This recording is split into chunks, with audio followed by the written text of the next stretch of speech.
Donc, je vais vous parler aujourd'hui des principes généraux du rattrapage vaccinal. Donc, je suis médecin vaccinateur à la ville de Paris. Je travaille dans un centre de vaccination conventionné, celui de Berthaud et celui de l'Hôtel-Dieu. Et je travaille particulièrement en lien avec l'espace santé jeune de l'Hôtel-Dieu, qui reçoit les mineurs primo-arrivants pris en charge par l'aide sociale à l'enfance. Et donc, pour tous ces mineurs, on réalise une mise à jour des vaccinations.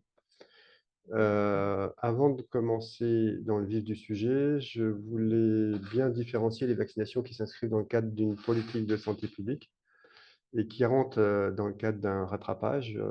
On rattrape des vaccinations qui étaient prévues dans un calendrier et qui n'ont pas été réalisées.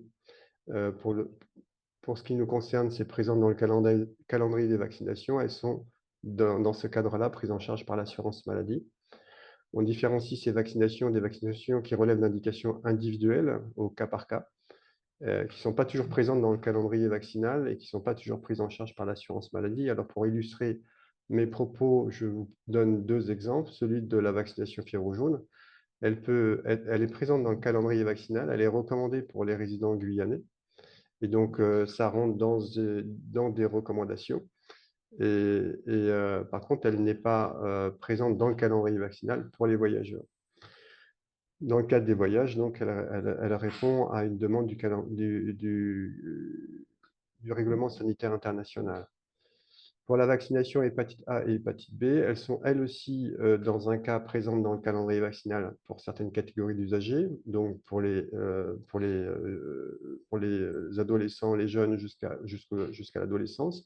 Après, on sort des recommandations du calendrier vaccinal pour les autres situations, sauf pour les professionnels de santé, par exemple. Et pour le voyage, ça sort aussi du cadre des recommandations du calendrier vaccinal.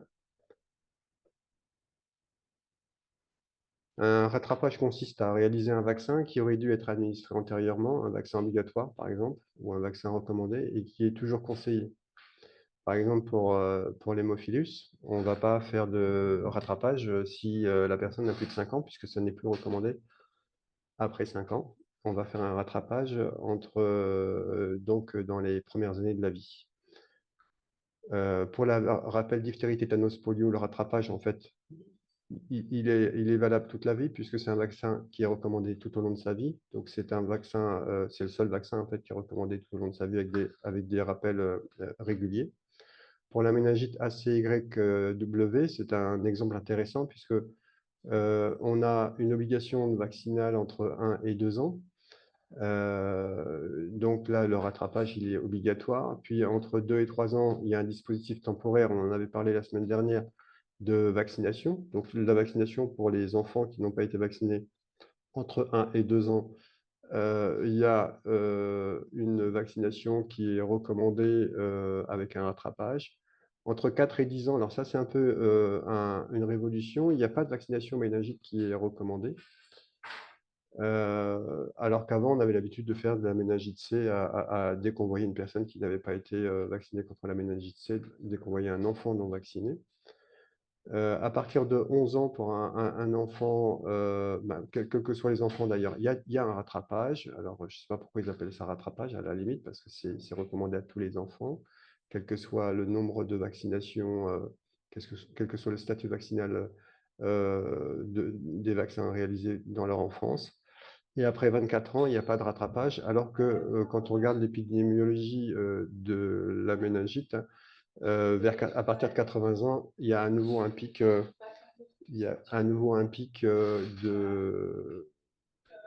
cas de méningite.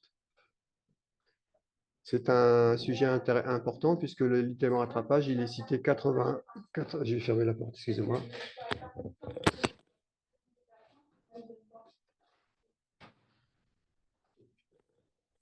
Il est cité 81 fois dans le calendrier vaccinal 2025 et il a été cité 70 fois en 2024. Quand vous cherchez une information dans un document sur un sujet précis, vous faites CTRL F dans un document PDF, vous tapez le mot que vous recherchez et c'est assez remarquable. On peut compter le nombre de fois où cette occurrence et citer et aller directement à l'information. Ce chapitre rattrapage est abordé d'une façon générale dans le chapitre du calendrier vaccinal 2.23, donc divisé en 2.23-1 pour la population générale et 2.23-2 pour les migrants primo-arrivants. Il y a un tableau complémentaire qui est présent dans ce calendrier vaccinal, puisque en fonction de l'âge, on va le voir tout de suite, en fonction de l'âge de la personne qui est devant vous, le rattrapage n'est pas le même. Les recommandations sur le rattrapage sont issues de recommandations qui ont été publiées et mises à jour par la Haute Autorité en Santé en 2019. Donc, il y a un certain nombre de documents qui sont disponibles sur Internet. Un document des documents de synthèse avec des cas, des exemples, aussi bien pour la population générale que pour la population primo-arrivant. Quand on est face à une personne dont le statut vaccinal est inconnu ou connu, dans ces deux cas-là, on peut être amené à faire un rattrapage. On se pose un certain nombre de questions. Quel est le nombre de doses de vaccin à réaliser? S'il en a eu une ou deux, est-ce qu'il faut en faire d'autres ou pas, selon l'âge de début de la vaccination? Est-ce que le délai entre sa précédente vaccination et la nouvelle vaccination que l'on va proposer est suffisant? Et à partir de quel délai faudra-t-il proposer les vaccinations suivantes? La fiabilité et la pertinence des sérologies, puisque nous sommes aidés dans certains cas par des sérologies qui nous permettent de déterminer le statut vaccinal de la personne. Ces sérologies sont utiles pour certains vaccins en pré-vaccinal et pour d'autres en post-vaccinal. On verra tout ça tout à l'heure. Et on a toujours peur des réactions d'hyperimmunisation, c'est-à-dire que si on vaccine, est-ce que la personne ne va pas être survaccinée et développer des réactions importantes? Euh, Dans le document, vous avez des liens avec les recommandations de la Haute Autorité en Santé et puis des liens aussi avec le site Infovac qui reprend ces thématiques de la pratique vaccinale et du rattrapage. Alors, si on commence par le nombre de doses de vaccins, il faut savoir que pour certains vaccins, comme la rougeole, rubéole, l'hémophilus, l'hépatite B ou la polio, il n'y a pas vraiment d'inconvénient à administrer un vaccin à une personne éventuellement déjà immune. Pour l'une ou l'autre des maladies, ce ne sont pas des vaccins qui entraînent des réactions d'hyperimmunisation. Ce qui n'est pas le cas pour le tétanos et surtout pour la diphtérie, puisqu'il y a un risque de phénomène d'artus et d'hyperréactogénicité. Alors, dans les textes, vous verrez qu'en pratique, il faut déterminer pour chaque valence le nombre de doses que le sujet aurait reçu avec un vaccin, avec un schéma vaccinal complet. Par exemple, à 8 ans pour la diphtérie, tétanos, polio, on a reçu les 3 premières doses de la primo-vaccination à 2 mois, à 4 mois et à 11 mois. Un rappel à 11, à 6 ans. Donc, on se retrouve avec 4 doses. En fait, cette recommandation, elle n'est pas vraiment pratique. C'est surtout celle qui va être énoncée en dessous qui est très pratique. Il faut prendre en compte l'âge lors du début de sa vaccination. On a vu tout à l'heure que pour l'hémophilus, si on a 6 ans, on ne recommande plus de rattrapage, qu'il y a un schéma vaccinal à 3 doses jusqu'à 2 ans, et après 2 ans, on a un schéma avec une seule dose. Donc l'âge du début de la vaccination est importante. L'âge au moment du rattrapage est également important et c'est ça en rouge qui est important. On ne dépassera pas le nombre d'injections qui seraient pratiquées si ce patient était primo-vacciné à cet âge. Ça veut dire que pour la diphtérie, tétanos, polio, on sait qu'une primo-vaccination comporte 3 doses. Quel que soit l'âge de la personne, si elle a 8 ans ou 12 ans ou 13 ans, on ne dépassera, ou même 15 ans, on ne dépassera jamais ces 3 doses en termes de nombre de vaccins. On ne va pas refaire tous les vaccins que la personne aurait dû avoir depuis un schéma vaccinal commençant à l'âge de 2 mois. En exemple, à 8 ans, pour une personne qui n'a jamais été vaccinée, donc on ne dépasse pas ces 3 doses, Donc, on fait de la diphtérie, tétanos, polio, coqueluche à valence entière pour vacciner la personne. Par contre, si cette personne a déjà reçu une dose, on ne va pas refaire totalement le schéma vaccinal, on va le compléter en complétant avec 2 doses. Voilà, je ne sais pas s'il y a des questions à ce stade-là.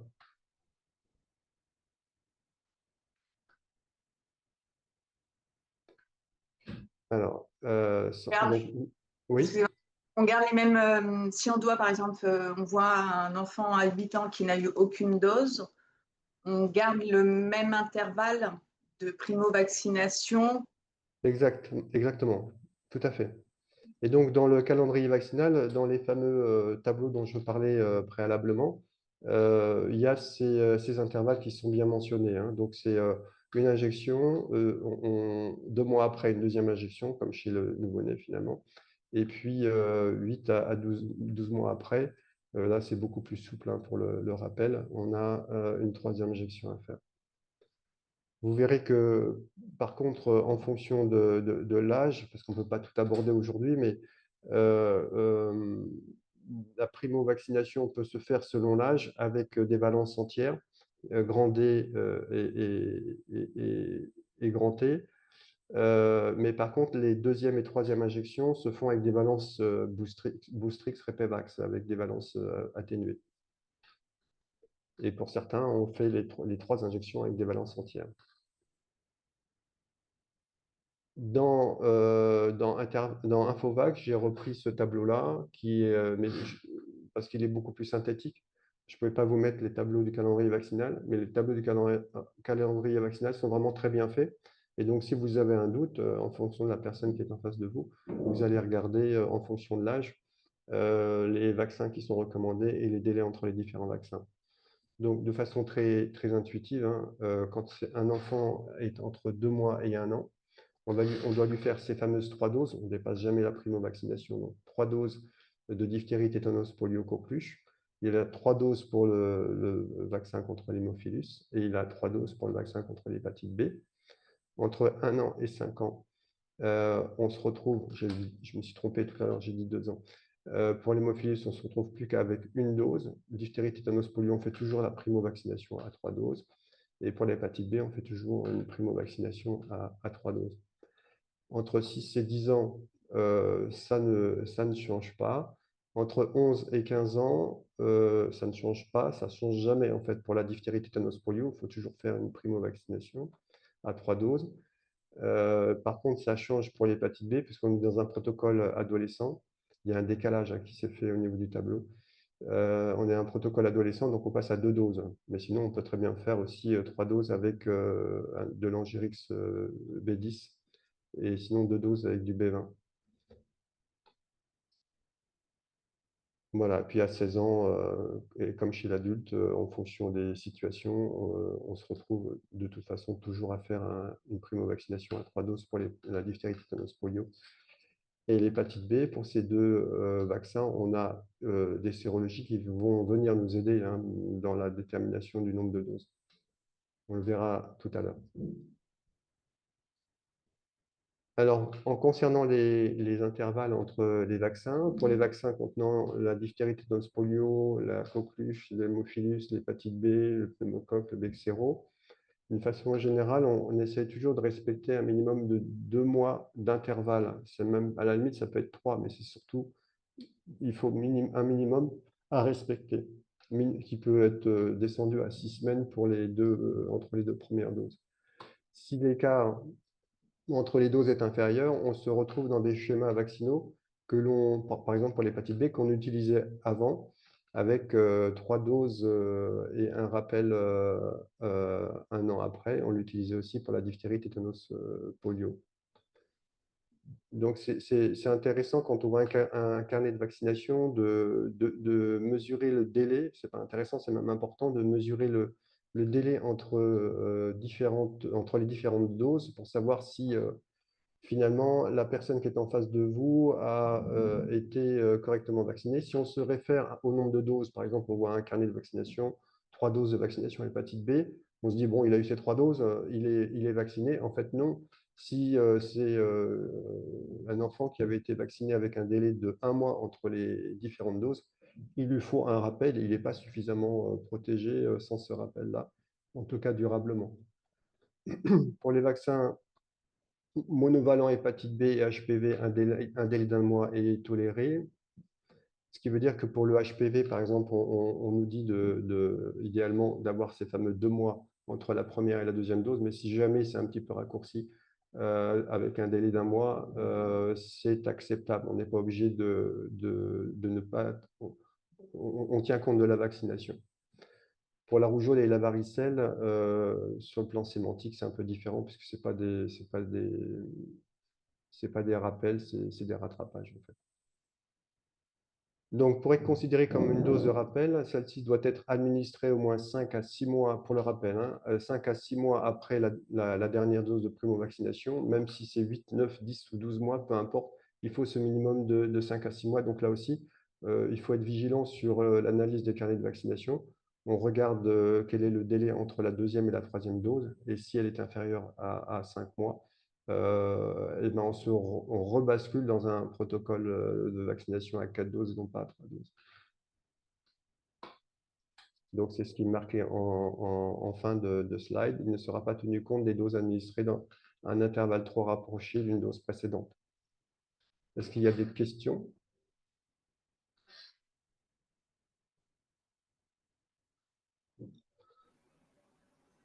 Alors, si nécessaire, ça c'est... Oui. Il y a une question. Sur le rappel des TP coqueluche, par exemple, un enfant de 8-10 ans, on ne sait pas, ou on va dire qu'il n'a pas été vacciné, on choisit le tétravac ou est-ce qu'on repart sur un hexavalent, par exemple? Alors, en fait, on tient compte de l'AMM. Et donc, même si effectivement, un certain nombre on constate un certain nombre de pratiques où du tétravac acellulaire est utilisé au-delà de 13 ans, dans l'autorisation de mise sur le marché, et la responsabilité du médecin est en jeu, c'est 13 ans pour la limite du tétravac acellulaire. Donc, on ne prend pas d'hexavalent, non. Mais l'hexavalent, c'est jusque quel âge alors qu'on peut l'utiliser? Alors, ça dépend des marques d'hexavalent. Il me semble que, parce que je ne suis pas un Il y spécialiste a de la... Vax et Exion. Certains sont jusqu'à 2 ans et d'autres euh, jusqu'à 6 ans. Jusqu'à 6 ans, ouais, je crois. Oui, donc c'est assez jeune. Donc au-delà, on utilise. Alors, au-delà, on utilise le vaccin à dose atténuée. Enfin, à partir de 11-13 ans, on utilise le vaccin à dose atténuée. Oui, ouais. Sauf si à l'âge de 6 ans, le rappel a été fait avec un vaccin à dose atténuée, L'échange, ouais, on inverse, voilà, ouais. ce qui a pu se faire Et, dans les circonstances où il y avait des ruptures oui, de vaccins. Dans ces cas-là, on inverse. ok, Mais merci. je vois effectivement un certain nombre de mes collègues qui font un tétravac à cellulaire, même des pédiatres, à 15-16 ans, mais ce n'est pas dans les recommandations officielles. Ok.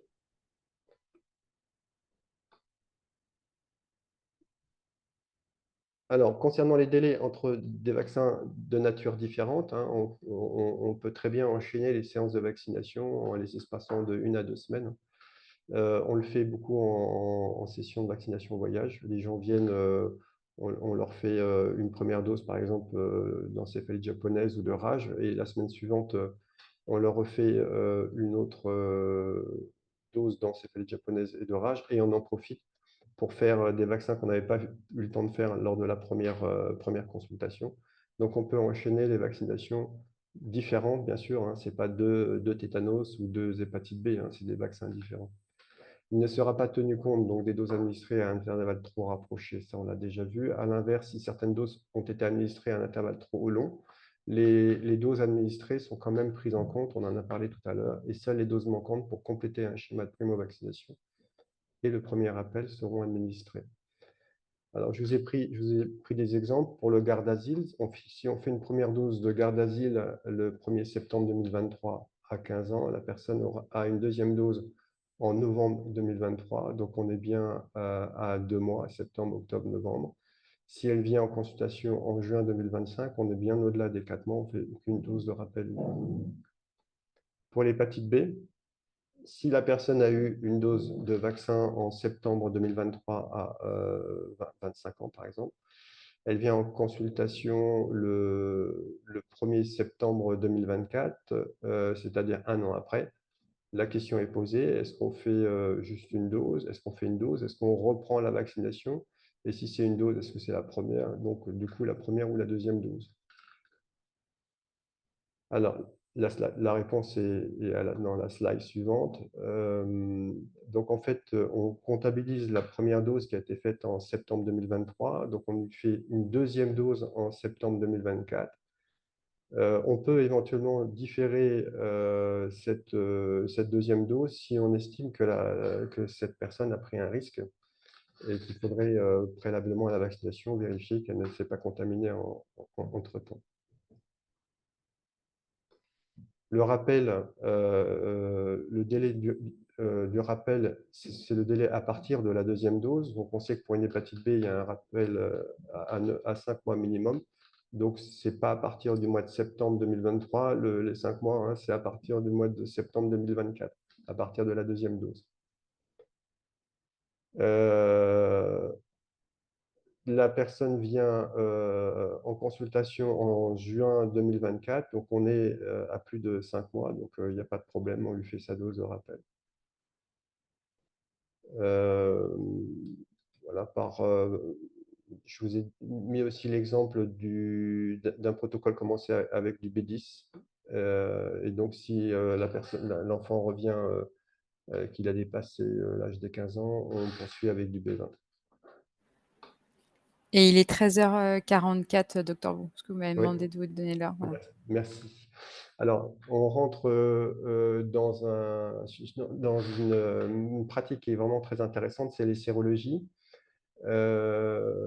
On va les voir pour les différents vaccins. Donc, pour le tétanos, la sérologie tétanique, elle est validée. On a un corrélat de protection qui est établi à 0,01 unités par millilitre.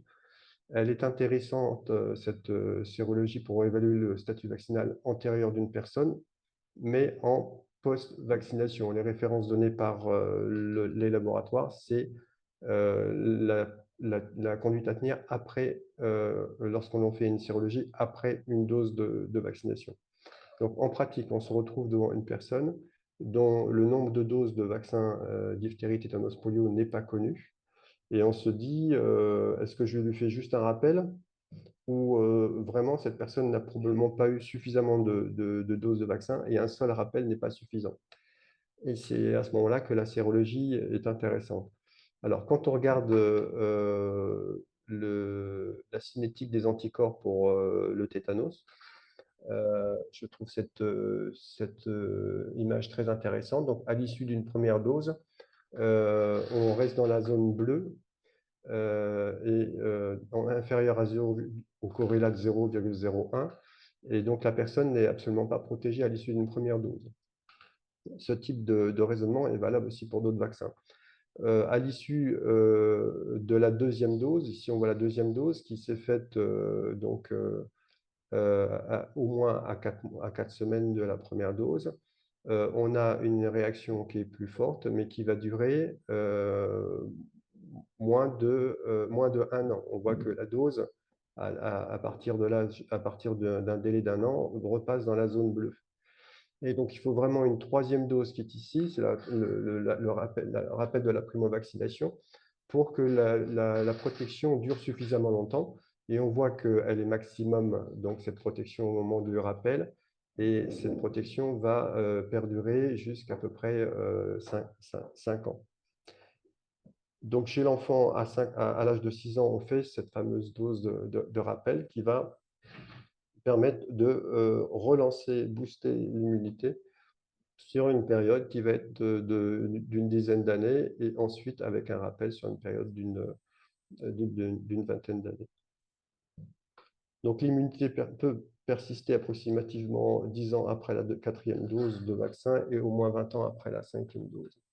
Ce qui explique que finalement, le rappel qu'on faisait à l'âge de 17 ans pour la diphtérie, tétanos, polio a sauté parce que ça n'était vraiment plus nécessaire. Concernant la rougeole, alors c'est un grand débat. Le débat est pourtant tranché, hein. Les anticorps contre la rougeole ne sont pas utiles pour statuer du statut vaccinal de la personne. La sérologie rougeole est utile pour dépister des maladies, mais elle n'est pas suffisamment sensible pour dépister des personnes qui ont été vaccinées, donc on s'expose à des faux négatifs. Et d'autre part, quand on dépiste des anticorps neutralisants, des anticorps qui ne sont pas neutralisants, et pour la rougeole, les anticorps ne sont pas forcément neutralisants. Ceux qui sont testés, en fait, ne sont pas forcément neutralisants, donc on ne sait pas s'ils sont réellement protecteurs ou pas. Donc, les recommandations, c'est de ne pas utiliser la sérologie rougeole, orion, rubéole pour statuer de la couverture vaccinale de la personne qui est devant vous, et donc de systématiquement, en l'absence de certitude sur la vaccination ou en l'absence de documentation de la vaccination, de refaire la vaccination. Donc, limite, elle est donc plutôt utilisée dans un contexte diagnostique et cela limite son intérêt dans un contexte de rattrapage vaccinal. Pour les oreillons, la technique est non validée. On voit très peu d'ailleurs de sérologie oreillons qui sont faites dans un contexte de rattrapage vaccinal. Pour la rubéole, c'est par contre très classique de faire une sérologie rubéole, elle est validée. Et donc, ça n'est pas le même souci que la rougeole. Pour les autres vaccins, l'hépatite A, donc ça on connaît tous, hein, la technique ELISA qui est validée. Pour la varicelle, la technique est aussi validée pour s'assurer de l'absence d'antécédents de maladie chez la personne, mais par contre, ça n'est pas utilisé en post-vaccinal.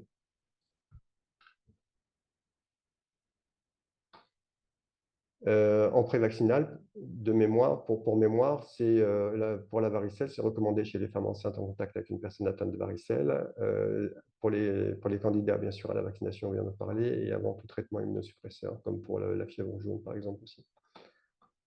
Pour l'hépatite B, la séroprotection est bien connue, elle est de 10 unités, on la connaît tous, elle est mesurée 1 à 3 mois après avoir reçu une vaccination complète.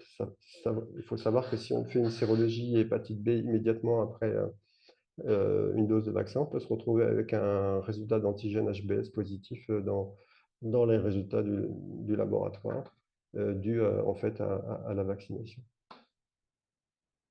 Donc il faut vraiment respecter ce délai d'un mois. Alors, la question de l'hyperimmunisation, la majorité des réactions locales et généralisées bénignes et modérément graves ne résultent pas d'une réaction d'hypersensibilité, mais d'une inflammation non spécifique. Donc, il y a deux phénomènes qui sont particulièrement décrits suite à une vaccination en dehors de l'allergie immédiate. C'est l'œdème étendu du membre qu'on peut retrouver chez les enfants. Moi, personnellement, je n'en ai jamais vu. Et des réactions d'hypersensibilité de type phénomène d'Artus, que l'on voit beaucoup plus souvent et sont imputées au vaccin avec anatoxine, essentiellement le tétanos et la diphtérie et la coqueluche, mais peuvent aussi concerner plus rarement d'autres vaccins inactivés. J'ai eu à faire une deuxième dose de vaccin Shingrix Zona. La première dose a été faite en pharmacie. La personne a été vaccinée alors qu'elle venait de faire un vaccin Zona. Elle venait de faire un Zona et donc elle s'est retrouvée avec une grosse réaction au niveau du bras. Ne constituent pas des contre-indications aux vaccinations ultérieures. Donc ces réactions à l'œdème étendu du membre et au phénomène d'Artus, ce ne sont pas des contre-indications aux vaccinations ultérieures, car la récidive n'est pas systématique. Par contre, devant un phénomène d'Artus, on va faire une sérologie antitétanique pour s'assurer que le taux d'anticorps n'est pas déjà au plafond et que du coup, refaire une vaccination n'est pas utile. Concernant le phénomène d'Artus, une caractéristique importante, c'est la douleur associée au phénomène inflammatoire. Alors que dans l'autre réaction d'étiologie inconnue, la lésion est œdémateuse et elle n'est pas douloureuse. On se demande toujours dans l'entretien avec l'usager, est-ce que je vais tenir compte de ce qu'il me dit en termes d'antécédents? Donc, quelle est la place de l'interrogatoire devant un statut vaccinal inconnu ou incomplètement inconnu? En fait, les études montrent qu'il y a une faible concordance entre les antécédents de vaccination et la réalité de la vaccination. Par exemple, pour la varicelle, dans une population de réfugiés âgés de 7 ans, de plus de 7 ans et plus, on a retrouvé une sensibilité de 58% et une spécificité de 70%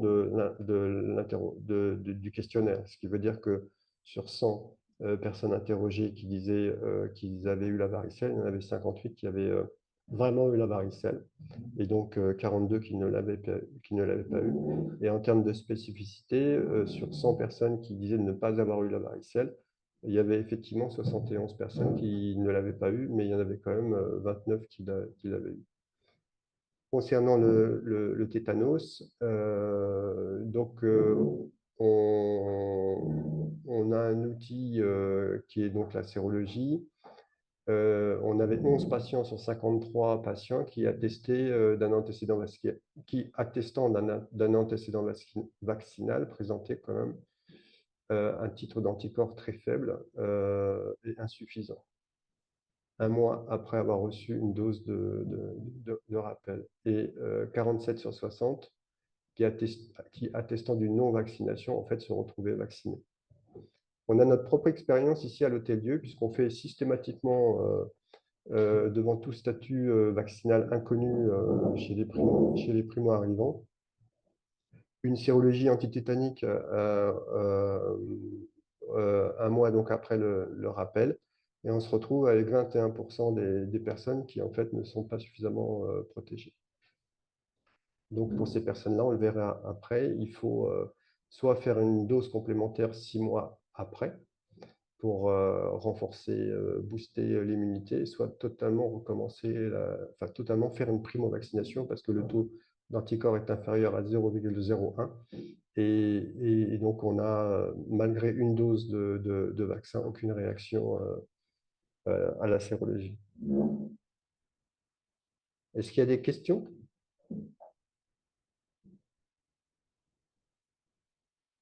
Oui, on a Donc, quelques questions. Par rapport à la sérologie pour l'hépatite B, on a un nombre, je ne sais pas si c'est fréquent ou pas, mais de personnes qui ne sont pas répondantes, je ne sais pas quel est le terme adéquat, oui, la répondeur. vaccination. Et donc, qu'est-ce qui est préconisé? Et entre autres, c'est des choses qu'on peut voir chez les professionnels de santé où il y a une vaccination obligatoire. On refait un schéma complet, on refait combien de doses pour se dire que la sérologie restera toujours négative? Donc, dans les recommandations officielles, c'est 7 doses, hein, et on ne dépasse pas les 7 doses. Hein. 7 doses au total. Oui. D'accord. Après, Et dans les recommandations, dans le décret, hein, dans la recommandation pour l'hépatite B, à partir du moment où une personne a déjà présenté un taux d'anticorps supérieur à 100, on ne reteste plus du tout, même si la personne a un taux qui descend en dessous de 10, on considère qu'elle est protégée. l'autre question était par rapport à la vaccination rougeole, oreillon, rubéole. Quand on a sur les carnets de santé des maladies déclarées rougeole, oreillon, rubéole, est-ce qu'on le prend en compte? Est-ce qu'on vaccine quand même? Quand il n'y a pas eu de vaccination parce que à l'époque, on a estimé que c'était une rougeole, que dans le carnet de santé, il a été estimé que la maladie avait été faite et qu'ils n'ont pas eu de vaccination, est-ce qu'après, nous, à l'âge adulte, quand on les revoit, il faut quand même faire la vaccination? Vu que la sérologie ne sert à rien dans la rougeole. Alors, la sérologie ne sert à rien en pré-vaccinal. Hein. Par contre, pour un diagnostic, elle sert dans la rougeole. Si une Oui, personne non, mais dans la vaccination, là. Si une personne a des antécédents de rougeole, je pense qu'il faut en tenir compte. Même, voilà, la question, c'est quand on peut voir dans les carnets de santé passer maladie rougeole. Pour autant, il n'y a pas eu de sérologie forcément sur le moment pour confirmer la maladie, quand c'est des carnets de santé pour des adultes. Donc, on ne vaccine pas ces adultes-là. Bah, Mais dans le doute, si on pense que le diagnostic de rougeole n'a pas été confirmé par le laboratoire, si on a un doute sur le diagnostic du médecin, on peut toujours refaire de toute façon une vaccination rougeole, puisque si cette personne a réellement eu la rougeole, son immunité va neutraliser le vaccin. C'est un vaccin qui n'a pas d'adjuvant, donc il y a pas d'accumulation, par exemple, pour ceux qui sont sensibles aux adjuvants au niveau musculaire. Donc, ça, c'est vraiment au cas par cas, c'est à l'appréciation du médecin de se dire, il peut toujours poser la question, mais qu'est-ce que vous avez présenté comme symptômes? Est-ce qu'il y avait eu des cas autour de vous? Cela dit, ce cas de figure est de plus en plus rare. non, non, alors c'est sur Mm. les adultes de plus de 45-50 ans, on va dire, où on a quand même des adultes un peu plus jeunes, où il n'y avait pas alors, pas le côté obligatoire et où parfois les médecins, quand une maladie avait été faite, après, c'est quand même rare qu'on ait une confirmation sérologique sur les carnets de santé. Mm. C'est- Bah, je pense que dans le doute, si le médecin pense qu'il y a un doute, il faut qu'il vaccine. Oui. Il ne faut Mais pas hésiter à faire au moins une dose. voilà, surtout pour les personnes nées, pour les personnes nées avant 1980, de toute façon, elles sont pas, il n'y a pas de recommandation de vaccination rougeole, oreillon, rubéole, sauf si elles ont une profession particulière, donc profession de santé, où elles s'occupent d'enfants, où on recommande de faire une dose. Mais sinon, pour les plus âgés qui ont probablement qui ont probablement eu la rougeole, la question ne se pose pas finalement parce qu'il n'y a pas de recommandation. D'accord, merci.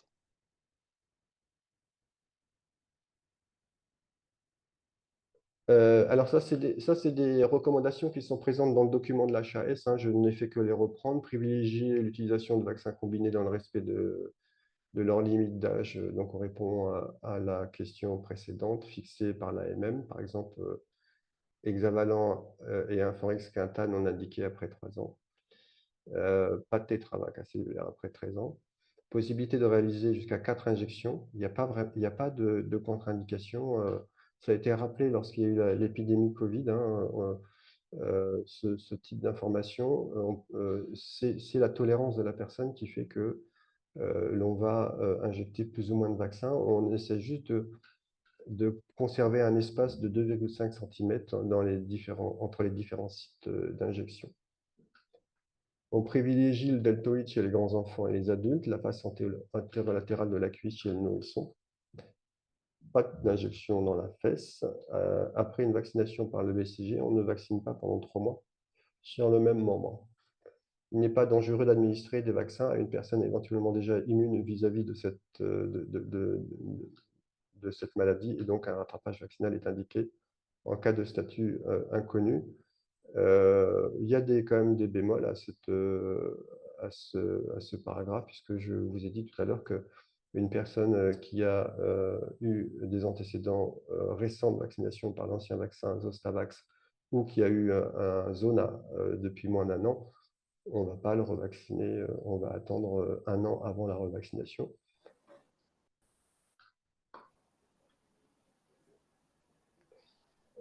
Tous les vaccins peuvent être administrés le même jour ou à n'importe quel intervalle. Il y a des exceptions à ça. Les vaccins vivants viraux doivent être administrés le même jour ou à 4 semaines d'intervalle.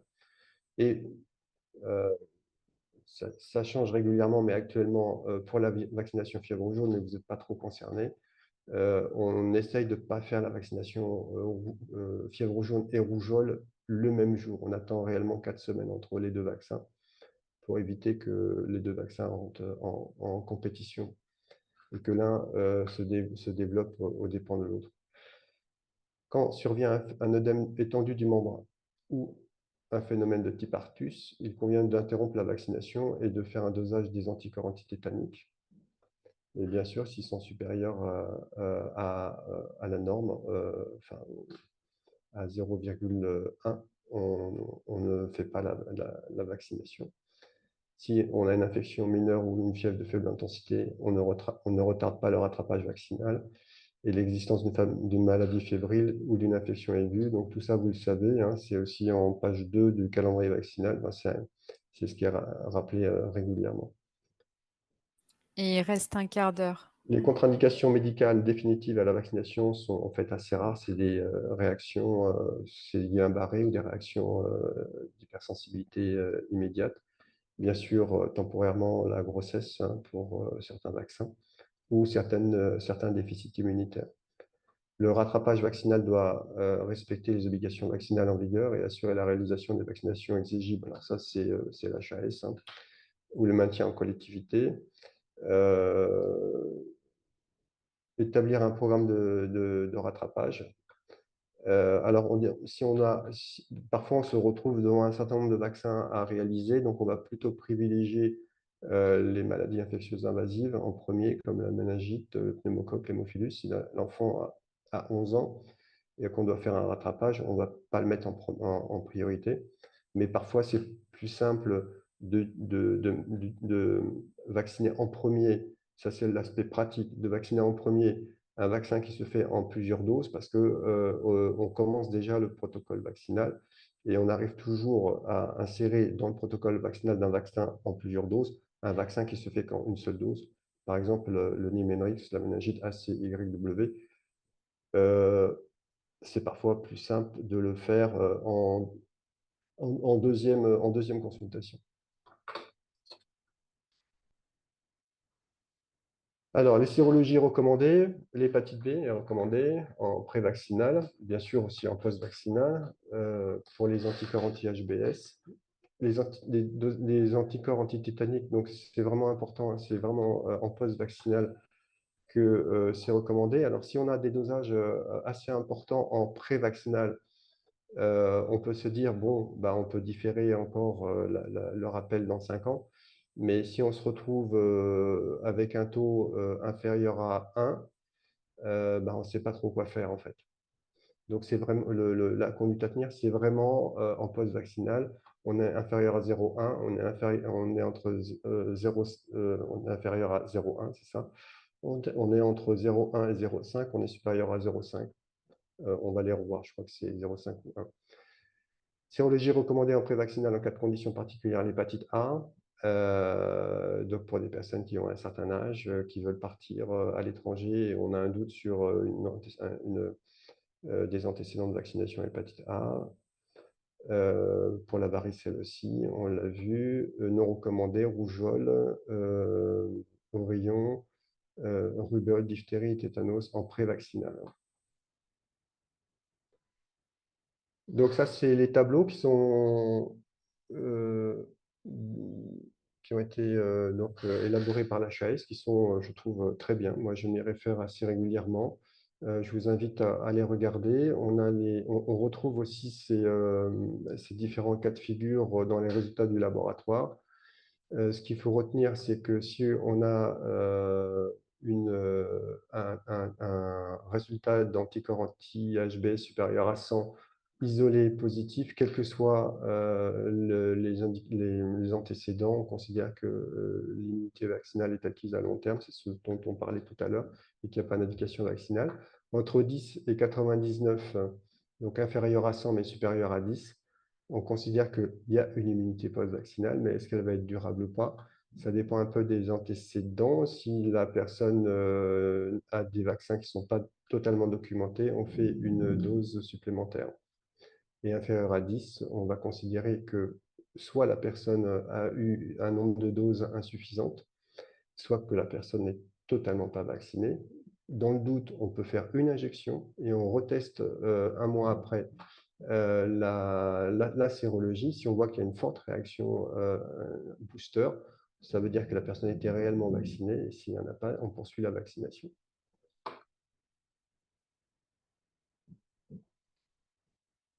Donc ça, c'est en post-vaccinal, donc supérieur à 100, on considère que la dose est suffisante et inférieur à 100, on poursuit le schéma vaccinal.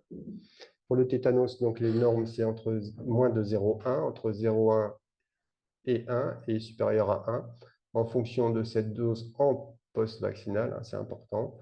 On va faire, dans le premier cas, rien du tout. Dans le deuxième cas, juste une dose 6 mois après. Et dans le troisième cas, on fait la primo-vaccination en 3 doses. Donc ça, je vais passer parce que finalement, ça a un intérêt plus faible. C'est vrai qu'on a tendance, en tout cas on le verra pour les migrants primo-arrivants, à essayer de faire un maximum de vaccins dans un délai le plus court possible parce que souvent, enfin souvent, on a une probabilité assez forte de les perdre de vue. Dans la mesure du possible, on leur fait préalablement à la vaccination quand même, si on peut, une sérologie pré-vaccinale pour l'hépatite B et si possible en post-vaccination. Pour le tétanos, on leur fait la sérologie antitétanique. Et il reste 7 minutes.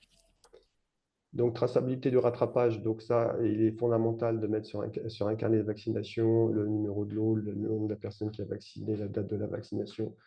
Le délai de péremption, ce n'est pas fondamental, hein, c'est le numéro de l'eau qui est fondamental, le nom, etc. Donc ça, tout le monde le fait. Le rattrapage doit se faire. Alors là, on rentre dans la spécificité migrant. C'est à peu près pareil, on est un peu plus incisif, donc le plus tôt possible pour la vaccination.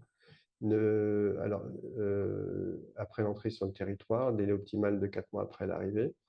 Il faut savoir que dans certains cas, on le verra après, le test tuberculinique hein, pour ces personnes-là ou le test quantiféron. Ne pas tenir compte des éventuelles vaccinations antérieures sans preuve vaccinale. Alors ça n'était pas mentionné pour les populations non migrantes. C'est à partir du moment où un enfant est né en France, on peut dire qu'il y a une probabilité plus forte qu'il ait été vacciné pour tel ou tel vaccin. Pour les primo-arrivants, on ne tient pas compte si on n'a pas une vaccination qui est documentée des antécédents vaccinaux. On verra rapidement, si on a le temps, des sites internet qui permettent de déterminer si le pays d'origine est un pays dans lequel il y a une bonne couverture vaccinale ou pas. La vaccination s'inscrit dans une démarche globale de promotion de la santé. Il y a eu la SPILF, donc la Société française de pathologie infectieuse, qui a sorti des recommandations de bilan chez le migrant primo-arrivant en juillet dernier.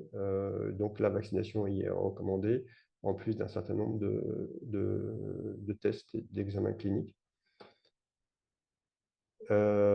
Pour les enfants de moins d'1 an, il convient de mettre en œuvre le calendrier vaccinal sans se poser de questions. L'interprétation professionnelle, je ne suis pas sûr que ça soit possible dans le cadre de vos pratiques. Je ne sais pas si vous l'utilisez. Nous, à l'hôpital, on a de la chance d'avoir des contrats avec Interservices Migrants et donc de profiter de cet outil-là, mais on l'utilise de moins en moins en fait avec Google Traduction. Donc les vaccinations plus spécifiquement recommandées sont l'hépatite B, adultes migrants non humains exposés à un risque de contamination, l'hépatite A, enfants migrants âgés de 1 à 18 ans, la varicelle, il y a une recommandation spécifique hein, pour les migrants puisque la recommandation s'étend jusqu'à 40 ans. Pour la tuberculose, on fait des tests tuberculiniques, donc nous les faisons toujours dans nos centres de vaccination ou un quantiféron, ils sont pris en charge ils sont pris en charge par l'assurance maladie pour les enfants migrants issus d'une zone de haute endémie de moins de 15 ans. Actuellement est en cours au niveau de la Direction générale de la santé, est en cours une demande auprès de l'HAS pour que le quantiféron soit aussi, dans certaines conditions, remboursé pour les adultes jusqu'à 40 ans quand ils s'occupent d'enfants, quand ils sont en contact avec des enfants, par exemple. Le BCG, c'est des personnes qui sont censées, à un moment donné, retourner dans un pays de forte endémie. Donc, on a tendance à proposer le BCG. C'est toujours compliqué de l'organiser juste avant un départ pour un voyage. Voilà. Pour les autres vaccins, il n'y a rien de particulier. Les sérologies hépatite B sont recommandées relativement systématiquement. La varicelle, je pense qu'on peut la recommander systématiquement. Les personnes issues d'Afrique sont issues de pays à plus faible séroprévalence hein, pour la varicelle. L'hépatite A, on l'a fait, même si on a peu de surprises sur le résultat. En général, ils sont tous immunisés. Infection VIH, bien sûr. Infection hépatite C, bien sûr. en post-vaccinal. Donc, j'étais un peu lourd, mais c'est bien en post-vaccinal pour le tétanos et pour les anticorps anti-HBS. Je vous ai mis un site, je vais vous donner des liens, un site qui vous permet de connaître je ne sais pas si vous voyez bien.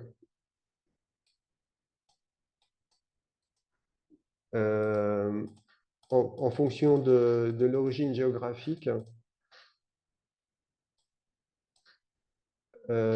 ou quel est le taux de couverture vaccinale. Donc ici c'est l'Asie du Sud-Est. Donc on voit les différents pays qui sont présents ici avec le taux de couverture vaccinale. Sur le site de l'UNICEF, vous avez un petit onglet ici qui vous permet de savoir si c'est la troisième dose, première ou deuxième dose, savoir si c'est le DTP ou si c'est une autre valence qui est présentée.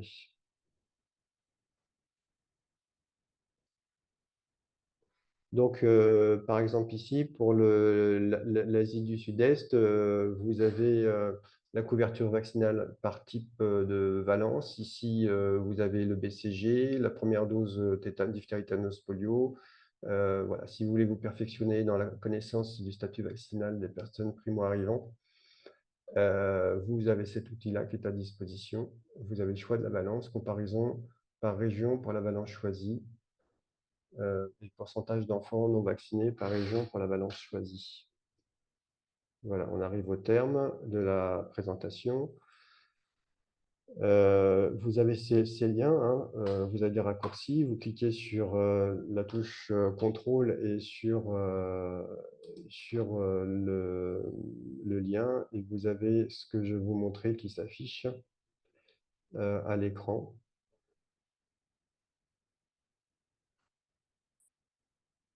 Voilà, alors ça, je vais vous proposer l'autre lien. Il faut que je revienne en arrière. Alors là, vous avez partagé votre présentation. Peut-être que ça s'est ouvert dans une autre page et que du coup, il faut partager l'autre page pour qu'on puisse voir. Ah oui, d'accord. Écoutez, j'ai peut-être plutôt le temps de le présenter. Donc, pensez bien au site Infovac. Le guide canadien est vraiment très, très bien fait. La HAS 2019 pour les recommandations. Je vais vous partager quand même un document de la HAS que je trouve intéressant. Ce dont je parlais tout à l'heure, c'est que vous avez maintenant depuis peu un groupe d'échange sur WhatsApp qui réunit donc tous ceux qui sont engagés dans la promotion de la vaccination en France, puisque vous savez que dans chaque département, il y a des centres de vaccination. Soit ils sont conventionnés pour les départements anciens comme Paris engagés dans la vaccination, soit ils sont habilités pour les centres pour les centres qui se sont engagés plus récemment dans la promotion de la vaccination. Et donc, toutes ces personnes-là échangent sur un groupe WhatsApp.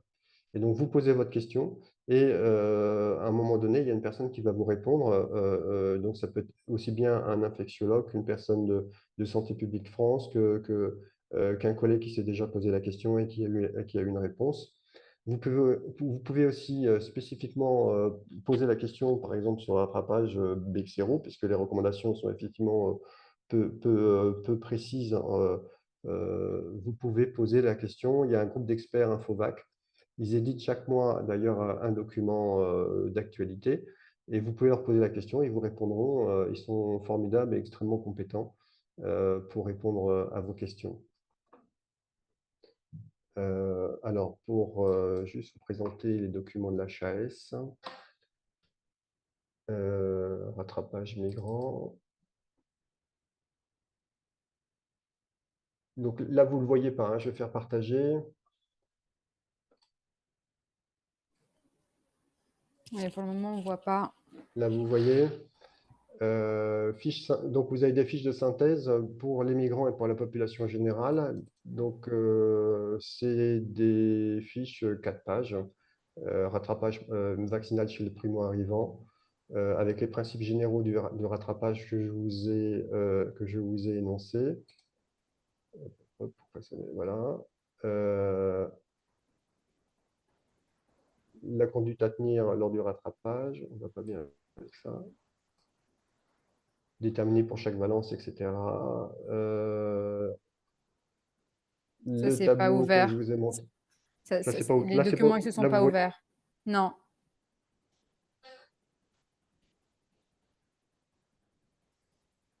On est toujours sur votre, dans vos documents sur votre bureau.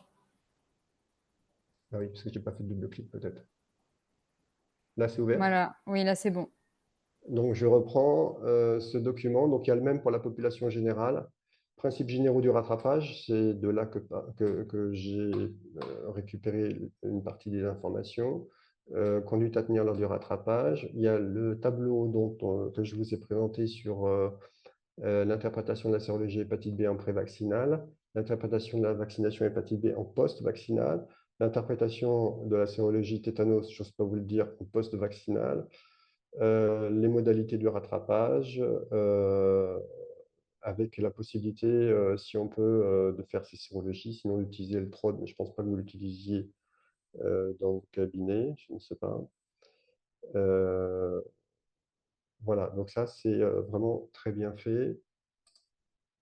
Là, vous voyez toujours mon écran. Ah, ok. Non, là, il n'y a plus de Non. partage.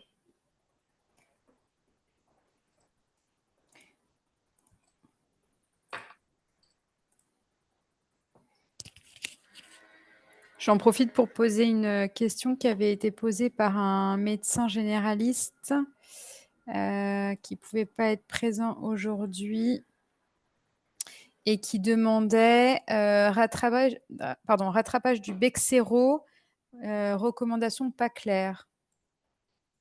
Voilà, donc on en a bien parlé déjà la semaine dernière. Effectivement, les recommandations sont pas claires. En fait, on ne tient pas compte du statut vaccinal lorsque l'enfant a 15 ans pour le Bexsero. On lui fait la vaccination, mais ce vaccin n'est pas dans les recommandations, il est juste préconisé.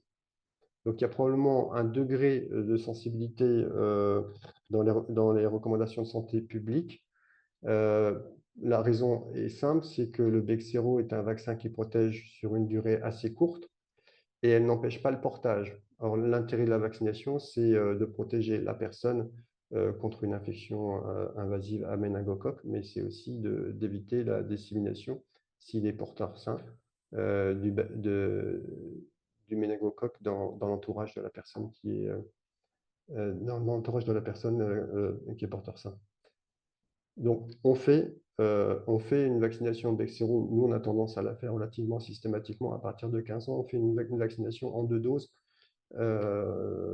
et on suit les recommandations d'Infovac. On espace les 2 doses de 6 mois.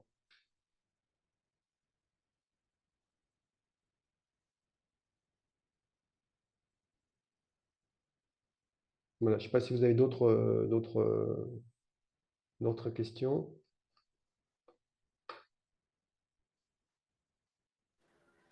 Au niveau de la MSP, vous aviez des questions, Fantat? Nous, on les avait posées au fur et à mesure. Donc, merci beaucoup. Puis là, on va aller retourner en consulte.